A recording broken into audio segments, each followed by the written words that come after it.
Good morning, everybody, and welcome to today's episode of RIC Sports Center. I'm your host, Danielle Carbone. And I'm Anthony Vega. On today's show, we have a variety of both local and national sports stories. That's right. We have stories ranging from the Paw Sox sell to local RIC athlete March Madness and the ex-Patriots player Vince Wilfork. We've even got a story from the circus. Here with our first story is Danielle.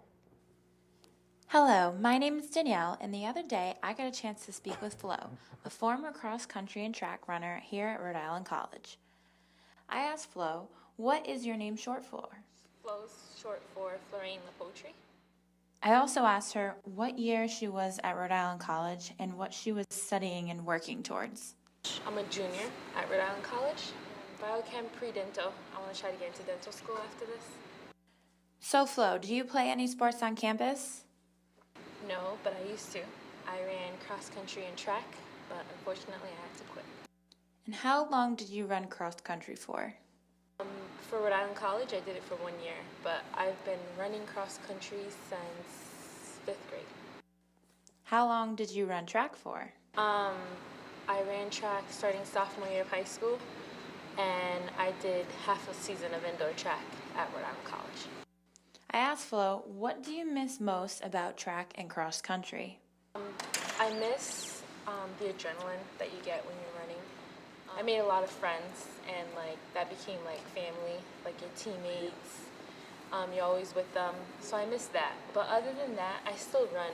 How often and how far do you run on a normal basis? I try to get 1 to 3 miles in every day. Sometimes I don't, but I try. What are your goals after college, and what do you hope to work towards? After college, I hope to become an orthodontist and possibly have a family and travel and always keep track, running basically part of my life. I always want to run. That's all for today on the track. Well, it appears that being both an athlete and a student is tough. It certainly is, but they make it look easy. You know what doesn't look easy? Being a clown. Our anchor Anthony has the inside scoop. People always say, shoot for the moon, even if you miss, you'll land among the stars. Well, in the case of James Kane, a senior majoring in technical theater at Rhode Island College, he landed on the moon when he booked the role as a clown for the Ringley Brothers Circus. But how exactly did he do it? I acted in my first show when I was 11, but decided to stay out of the theater for a little while to concentrate on my gymnastics career, which I competed regionally through high school. I then got into college, and after a couple of improv classes and acting classes and getting involved in theater, I had the opportunity to audition for the circus, and they were looking for people with gymnastic abilities at the time, and I had a really great audition because I could take direction and listen to the people that were directing us, and got into the circus. However, excelling at gymnastics is not the only skill that is required to be a clown. A versatile clown would be a well-rounded clown, somebody that can juggle and balance on a ball. Putting on your own makeup was not the easiest thing. We had to design our makeup in clown college with the help of a makeup designer.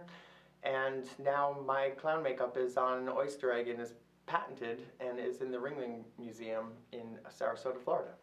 Despite having a long run with the company as a performer, James hopes to return to the circus, but this time behind the scenes. My aspirations would be to go back and work for the circus. I now take stage management very seriously and focusing on that here at Rhode Island College, and I would love to be a production manager for one of Feld Entertainment's shows, especially the circus. I enjoyed touring. We were the city without a zip code. We were 300 people, just a close-knit group of people, and I miss it, and I can't wait to get back to it, hopefully. Although James had the athleticism and ambition to become a Ringley Brothers circus clown, he once again finds himself reaching for the moon in hopes of returning home to the big top.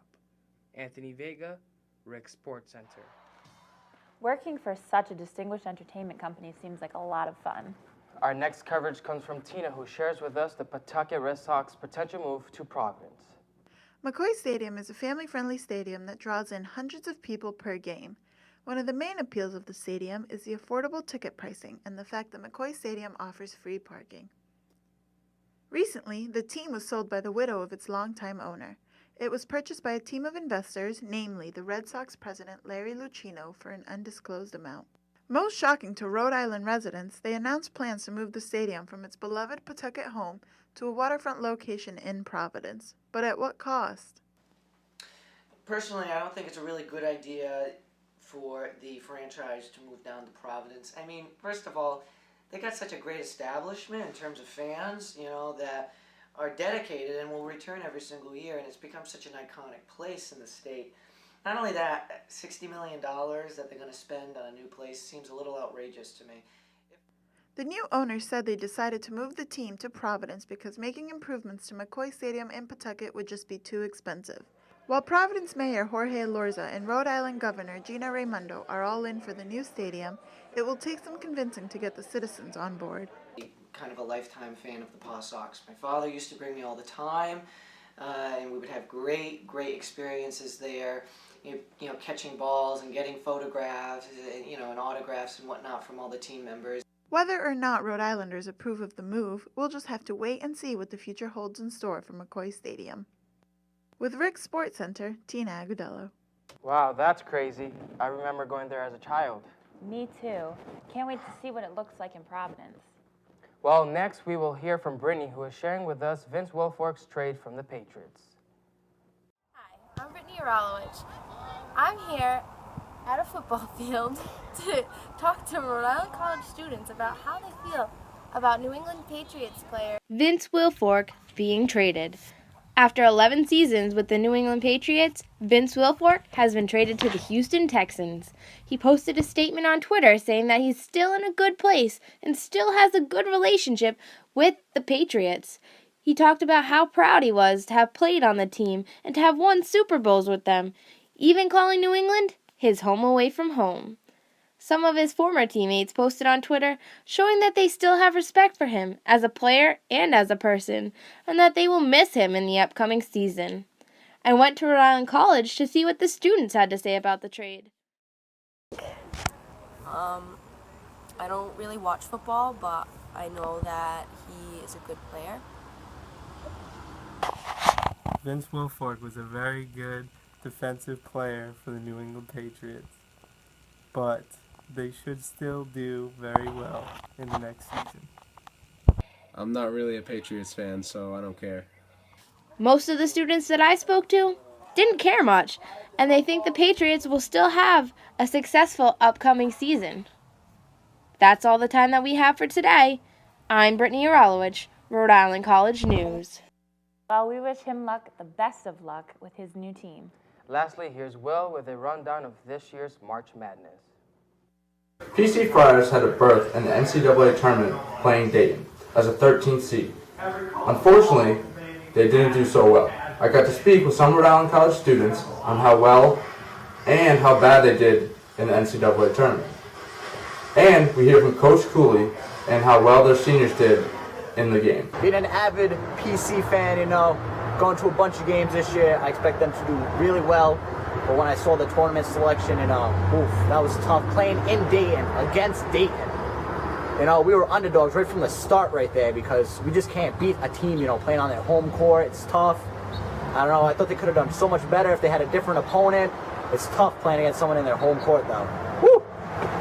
The Providence Dayton game was a very, very important game in our college career, and it couldn't have been played any better. They fought their hearts out. Chris Dunn had an amazing game. Great all-around experience. Great game to watch. Too bad they lost. I was really hoping for PC to do well, go far in the bracket. Unfortunately, they didn't show up to the game, so. I think PC should have definitely done better in that game because PC was the underdog and they had that, but the thing was Dayton was at home, so they had the home field advantage and everything. Proud of our seniors. I'm proud of LaDante. I'm proud of Tyler Carson. Those guys came to Providence when we were struggling with our identity. I couldn't be more proud of our seniors to where we were some 4 years ago. Yeah, I think you got to look at a big picture. You know, it's terrible to lose this game. It's terrible not to see these guys have a postseason win on their resume, but everything else they've accomplished. So I'm reflecting back a little bit because I'm hurting more for them than the loss. We're going to lose games, and we'll be back in this game again, and hopefully it's a different result. This is Will McKeeman for RIC TV. And that's the end of our show. Thanks for watching. Until next time, I'm Anthony Vega. And I'm Danielle Carbone with RIC Sports Center.